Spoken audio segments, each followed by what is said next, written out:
dos povos indígenas no Brasil. Atualmente, o país conta com 1 milhão de indígenas. Eles estão divididos em 305 etnias, falam 274 línguas. Dentro desse quadro geral, surgem uma série de questões: identidade, produção sustentável, demarcação de terras indígenas.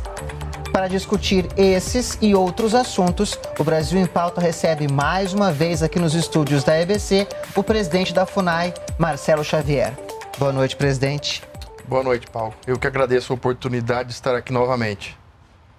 E quem também participa do Brasil em Pauta é a jornalista e apresentadora do Repórter Brasil, Catiúcia Neri. Boa noite, Catiúcia. Boa noite, Paulo. Boa noite, presidente. Boa Prazer noite, estar aqui com vocês. Presidente, o senhor já comentou em algumas entrevistas que à frente da FUNAI o senhor tem algumas metas, alguns objetivos. Uma delas é garantir protagonismo aos indígenas no Brasil. Como é que está esse processo? Como é que está essa meta, presidente?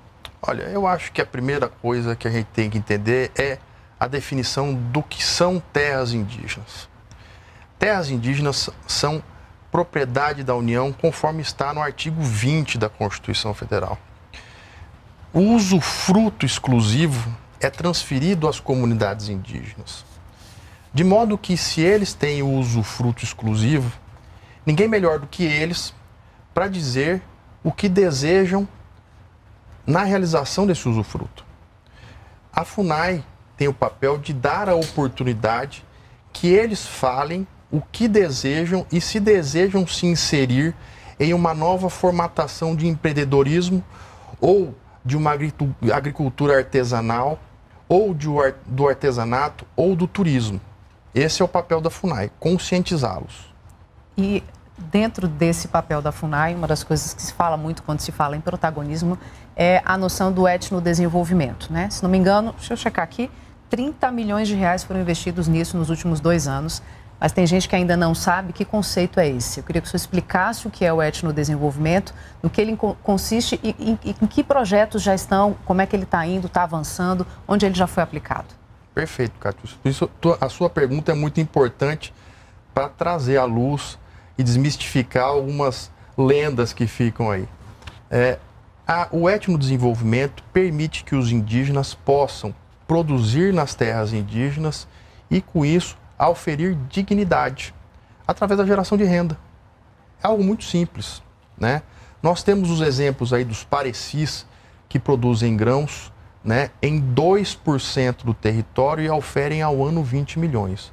Nós temos os exemplos dos potiguaras, que produzem camarão e representam 18% da produção do camarão da Paraíba. Auferem ao ano aproximadamente 1,5 milhão de reais.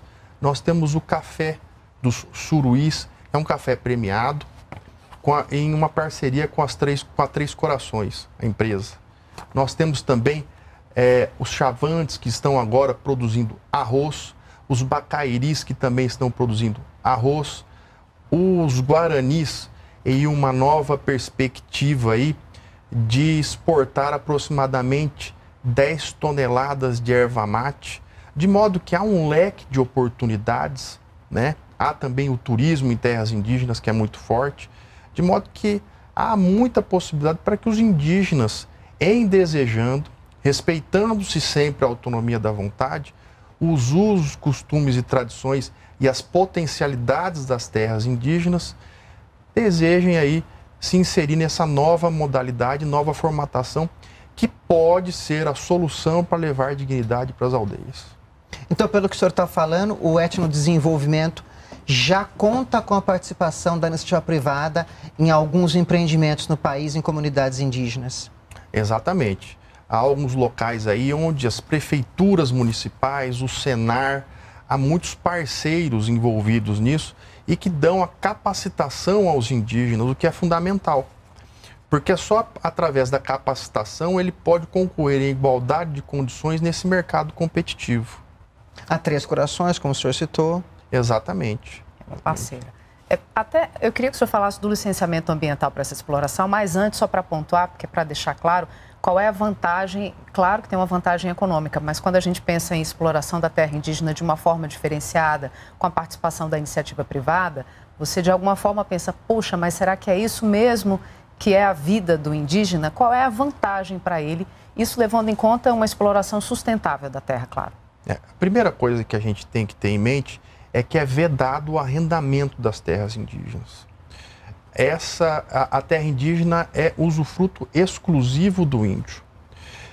E veja só, nós estamos falando em produtividade em pequenas porções dos territórios indígenas. Não se fala em grandes explorações, né, de atividade econômica.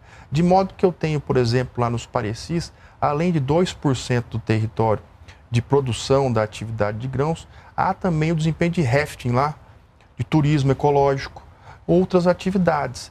Na verdade, o auferir renda é para que haja o quê? Um sentimento junto à comunidade de permanecer naquele local, para deixá-los, inclusive, mais fortalecidos na identidade cultural, para que eles não precisem se deslocar, sair para as outras cidades, até de forma bastante miserável, né? Hoje lá há a possibilidade dos Parecis custearem, por exemplo, uma cirurgia, um curso superior, comprar um celular, uma caminhonete, ou seja, eles têm muito mais dignidade. E tem uma instrução normativa que fala de um licenciamento ambiental. Eu queria que o senhor explicasse o que é que diz essa instrução normativa, de que forma ela pode clarear essa exploração, então, das terras indígenas nesse formato do etnodesenvolvimento. Perfeito. Nós geramos agora, recentemente, uma instrução normativa junto com o IBAMA, né? Foi feito parecer jurídico tanto da minha Procuradoria Federal Especializada quanto a do IBAMA. E veio a trazer transparência e mais eficiência para dentro do processo, né? Nós recebemos pedidos de norte a sul do país para a realização das atividades de etnodesenvolvimento e que muitas das vezes demandam licenciamento ambiental se são atividades que trazem impacto, né? Lembrando que a autoridade licenciadora é sempre o IBAMA. Então, como nós recebemos muitos processos, isso agora veio estratificado. Há um checklist que tem que ser preenchido, né? E facilita muito a análise pela autoridade licenciadora e também pela FUNAI na assistência das comunidades indígenas. E também trouxe algo inovador, que é a possibilidade de constituição de pessoas jurídicas e parcerias entre indígenas e não indígenas, obedecendo sempre o princípio da majoritariedade indígena na constituição da pessoa jurídica. Eu acho que a IN ela traz transparência para o processo, maior eficiência e formata o procedimento, o que facilita a análise da administração pública. Outra iniciativa da FUNAI deste ano, além da instrução normativa conjunta com o IBAMA, foi a ampliação dos critérios para a autodeclaração dos indígenas. Como é que foi esse processo? Por que houve essa mudança? O que a FUNAI espera com isso, presidente? Olha, Paulo, isso é muito importante até para a gente desmistificar algumas coisas que ocorreram no decorrer da gestação dessa instrução normativa. Nós estabelecemos algumas premissas. A primeira, que é logicamente a pessoa se autodeclarar. A segunda é a ascendência pré-colombiana. O terceiro requisito seria o pertencimento étnico. E o quarto, que pertença a alguma etnia não extinta ou grupo indígena que não esteja extinto, né? Isso veio a trazer o quê? Maior segurança jurídica e reafirmação daqueles que realmente são indígenas. Ou seja, o indígena atual não pode reivindicar uma ancestralidade goitacás ou tupinambá. Etnias que já foram extintas, o fato é um histórico, mas ele não é mais jurídico.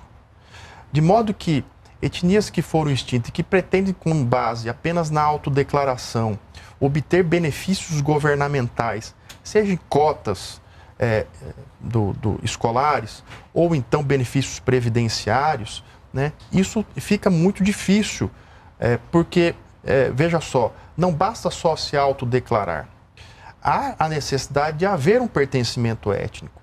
E há a necessidade também de que essa etnia conste dos manuais de antropologia, porque senão você fica ilimitado no tempo com a criação de etnias, e inclusive dando aso a ressurgir etnias que já foram extintas. Você veja só... Havia fraude? Sim, muitas fraudes, inclusive na questão de cotas escolares e benefícios previdenciários. A Polícia Federal tem inúmeros inquéritos instaurados. Eu tenho, e eu pedi para a Polícia Federal me informar. Eles me informaram várias operações da Polícia Federal nessas fraudes. Uma só que eu vou relatar para vocês aqui foi lá em Roraima, onde indígenas da Guiana entraram dentro do território nacional aqui e obtiveram benefícios previdenciários com facilitação de um servidor da FUNAI e do INSS. Prejuízos aos cofres públicos, aproximadamente 7 milhões de reais. Então, até inclusive nas universidades, não basta só a autodeclaração. O próprio Ministério Público Federal recomenda que sejam constituídas comissões de heteroidentificação para verificar se aquilo é verídico ou não. De modo que a FUNAI não retirou a ideia do pertencimento étnico, também não tirou o sentimento de pertinência do indivíduo achar-se índio. Isso é um direito subjetivo de cada um. Mas, quando se pretende oferir algum benefício governamental, há necessidade, obviamente, de um controle disso, porque os cofres públicos são limitados. Catiúcia, a conversa está boa, mas a gente vai para um rápido intervalo. Presidente, a gente já volta com a nossa conversa. Vamos para um rápido intervalo e voltamos em instantes com o presidente da FUNAI, que é o nosso entrevistado nessa edição do Brasil em Pauta. Não saia daí.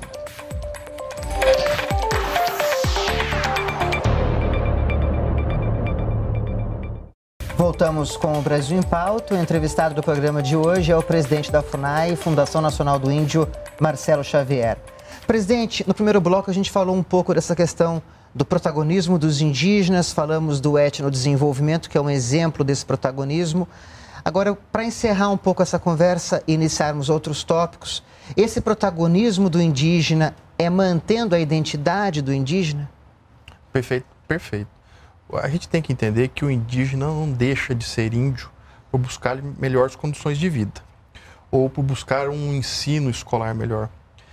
O indígena, ele não perde a identidade étnica por buscar mais dignidade, tá? Isso tem que ficar bem claro, né?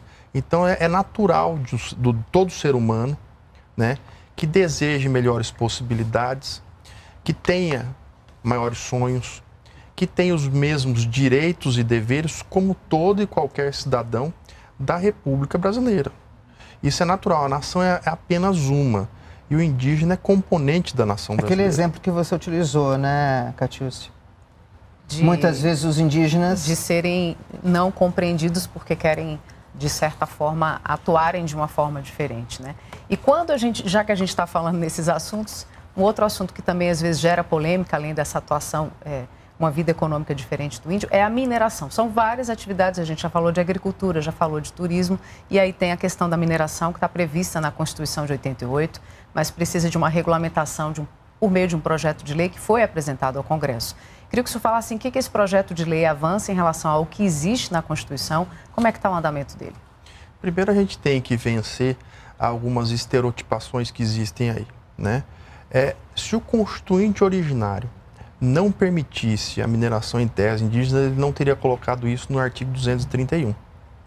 Na realidade, ele permitiu, mas determinou que fosse atividade condicionada a uma lei ou a regulamentação pelo Congresso Nacional, né? De modo que a atividade é permitida com a ressalva de haver a regulamentação, né?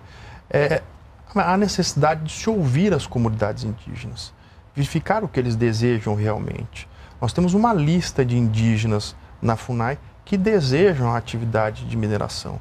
De modo que o Executivo, cumprindo inclusive um acórdão do TCU, encaminhou o projeto de lei 191 para a Câmara dos Deputados, que é a casa legislativa onde certamente vão ser feitas audiências públicas, discussões nas comissões, e eu acho que a aprovação do PL traz rigidez para o processo, transparência, controle ambiental da atividade. Traz para a legalidade. Órgãos. Exatamente. Uma atividade que muitas vezes Isso. ocorre na ilegalidade hoje. Exato. E você permite, inclusive, a divisão equânime do lucro da atividade dentro das comunidades indígenas, o que é muito importante, né?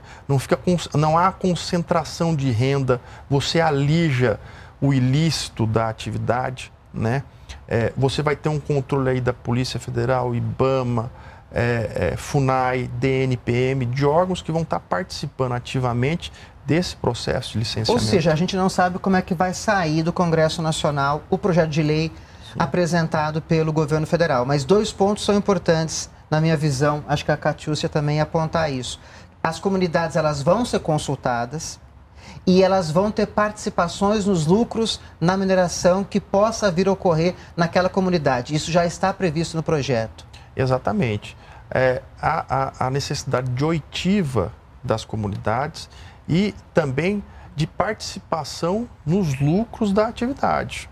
Isso está bem claro, né? Agora, certamente, o PL vai passar pelos trâmites da Casa Legislativa, né? E depois seguirá para a sanção presidencial. Lembrando que lá dentro da Casa Legislativa vão ter certamente aí discussões e audiências públicas com convocação de indígenas para também ser ouvidos especialistas da área. Só para reforçar mais um ponto aqui, concordo com o Paulo nessas questões que ele colocou, mas um ponto que pega é a questão da licença ambiental, da exploração, dos impactos ambientais desse tipo de atividade em terras indígenas. É uma crítica que se faz. Como é que o senhor responde a ela? Eu sei que está previsto no projeto, mas o que a gente pode dizer para acalmar as pessoas que estão achando que isso será prejudicial? O que há é o seguinte: toda atividade realizada em terra indígena há um prévio controle rigoroso pelos órgãos ambientais indígenas. Nada é feito de forma assodada, tudo é feito de forma estudada. Haverão estudos de impacto ambiental, haverá necessidade de licença prévia do empreendimento. O DNPM certamente participará na autorização de pesquisa da lavra. Ou seja, as coisas não são feitas de forma assodada e nem para prejudicar os interesses dos indígenas. Muito pelo contrário, é feito para compor o interesse do indígena, né, com o desenvolvimento sustentável.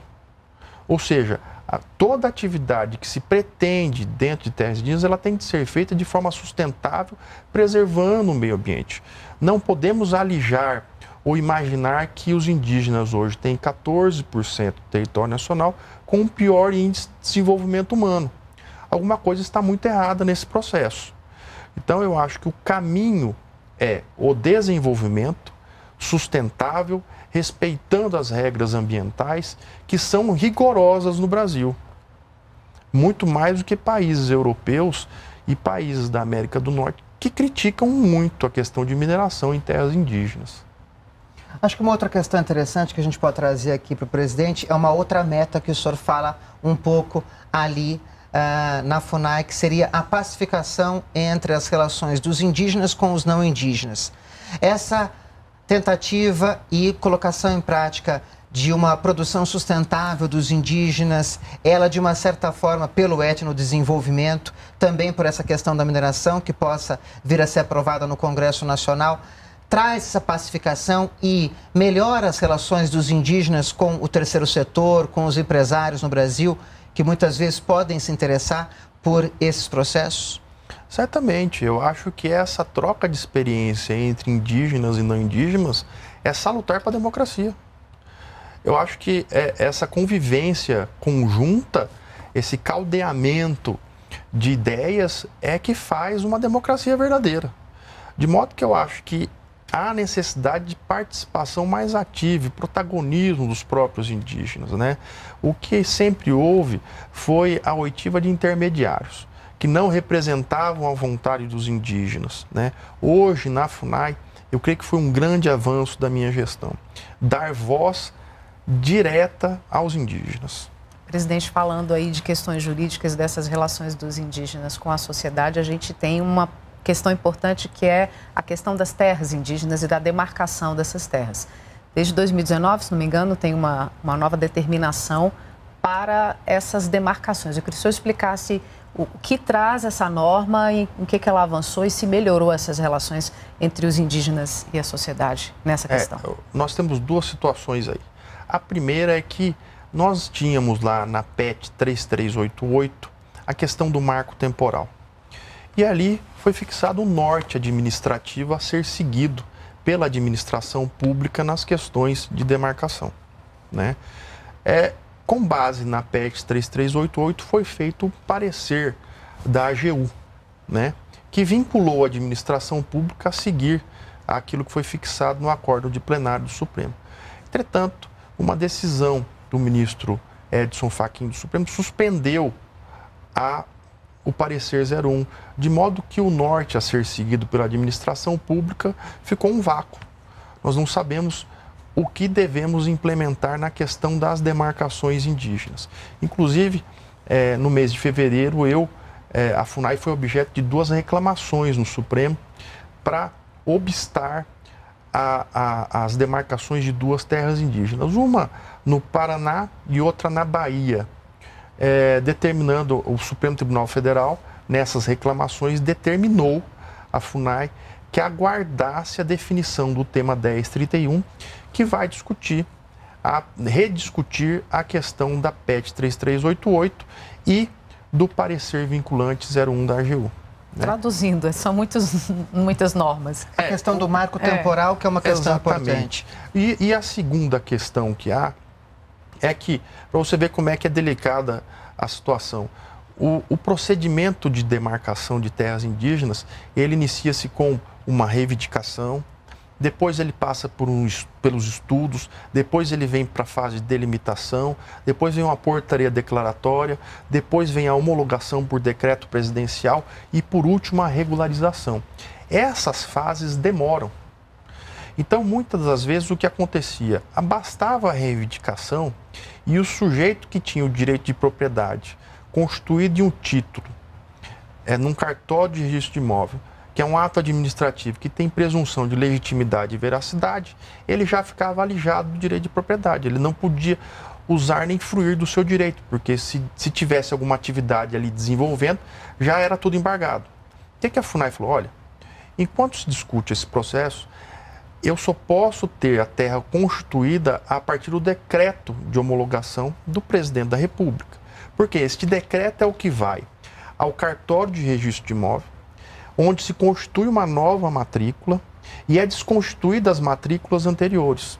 E isso só é feito dentro do devido processo legal, de um procedimento administrativo, em que é garantido contraditório e ampla defesa, segurança jurídica, recursos.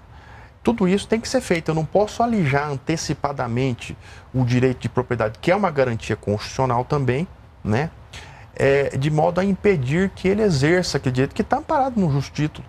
E isso não é minimizar o direito às demarcações. Muito pelo contrário, isso é dar maior eficiência. Um processo de harmonização entre... Exatamente, né? Dar maior eficiência e eficácia a garantias constitucionais de todo cidadão brasileiro, seja indígena ou não indígena.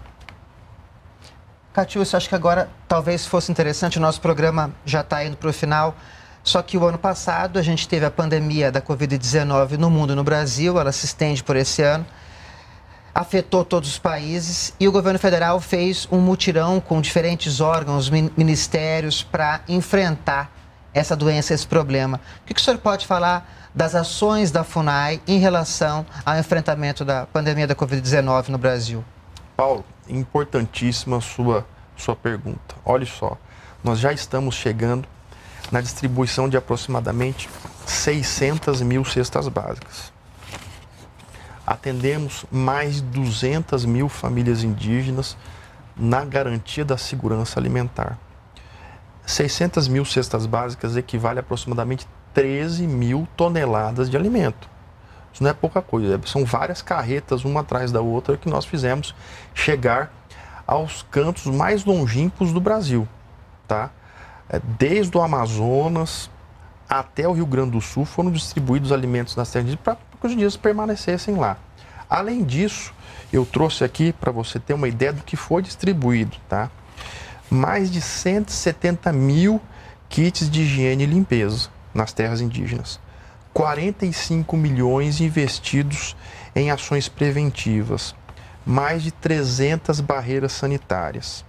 Nós distribuímos também mais de 200 mil equipamentos de proteção individual, mais de 300 ações de fiscalização em 200 áreas indígenas e 18 milhões investidos em etnodesenvolvimento, já pensando no período pós-pandemia, para que as comunidades também possam produzir o seu alimento e não dependam mais apenas da cesta básica.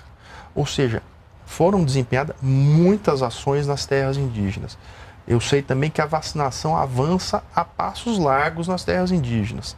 Há locais aí em que a vacinação já alcançou mais de 80% das comunidades. Ou seja, o governo brasileiro tem se empenhado, tá? Tem feito muito, de modo que há um compromisso da FUNAI em garantir a segurança alimentar e a garantia também para que os indígenas não saiam das aldeias, para conscientizá-los, a proteção territorial através das barreiras sanitárias. Acabou? O presidente vai ter que voltar aqui, né, Catiúcia? A gente aguarda. Ele já veio outras vezes, né, Paulo? Pode voltar mais outras vezes também. Foi um prazer estar aqui com vocês nessa conversa, presidente. Muito obrigado pela participação. Já deixamos o convite para o senhor voltar. Obrigado, Paulo. Eu que agradeço. Agradeço também a Catiúcia.